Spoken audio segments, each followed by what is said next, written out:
আনন্দ মানে কি বলবো, আমি ভাষা খুঁজে পাচ্ছি না কিভাবে বই প্রকাশ করবো আনন্দে। আপনি প্রধান নির্বাচিত হয়েছেন, আপনার প্রধান লক্ষ্য কি রয়েছে? কি করবেন? আমার প্রধান লক্ষ্য হচ্ছে দেশের লোককে সম্পূর্ণরূপে পরিষেবা দেওয়া, আমাদের দেশকে উন্নতি বলে উন্নয়নের জন্য কোনো বাধা না করে, হ্যাঁ উন্নয়নমূলক কাজ করবো। প্রধান লক্ষ্য মানুষকে পরিষেবা দেওয়াই হচ্ছে আমার প্রধান লক্ষ্য। উন্নয়নের কি লক্ষ্য রাখছেন? উন্নয়ন বলতে প্রধান হিসাবে দেশের যা যা করণীয় সব কিছু আমার করার ইচ্ছা আছে। স্বচ্ছ দিকে হ্যাঁ, স্বচ্ছ দিয়ে কাছের অঞ্চলকে স্বচ্ছভাবে গড়ে তোলার চেষ্টা করব। কিছু এই আস্থা আমার আছে। গতকালকেই 2-3 দিনের মধ্যে যতটা সম্ভব আমি করে দেবো। আপনি কি আপনার যারা মেম্বার রয়েছেন বা অন্যান্য প্রতিনিধি ছেড়ে কি এই দুদিনের মধ্যে সম্ভব হবে, কমপ্লিট করতে পারবেন তাদের বাড়িগুলো? যতটা সম্ভব করে দেবো। 8 বছর আগে আপনি বললাম যে আমি ভাষা খুঁজে পাচ্ছি না, এত আনন্দ বলে বোঝাতে পারছি না।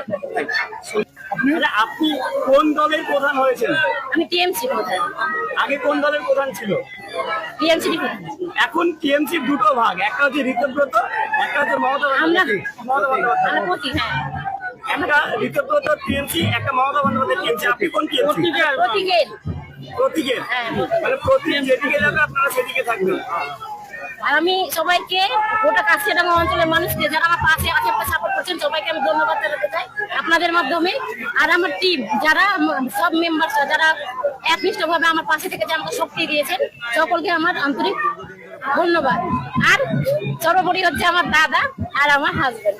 একটা জিনিস দেখলাম যে এই ভোটটি মমতা ব্যানার্জি তৃণমূলের পক্ষেই গেল, প্রতীকের পক্ষে। একেবারেই সরাসরি। কোন দলে ছিল এই অঞ্চলটা, কোন দলের দখলে ছিল? তৃণমূলেই ছিল, তৃণমূলেই আছে। এবার কোন তৃণমূলে এলো? একদিকে কোন তৃণমূল বলে বলি না, আমরা যেখানে ছিলাম আমাদের অবস্থান সেখানেই আছে, আমাদের অবস্থান সেখান থেকে নড়বে।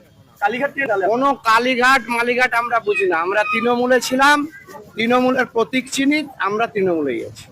বর্তমান তৃণমূল একটা হবে, আপনারা ভুল বার্তা দিচ্ছেন, তৃণমূল একটা হবে, প্রতীক যেখানে আমরা সেখানে আছি। আচ্ছা, প্রতীকের বাইরে আমরা নেই।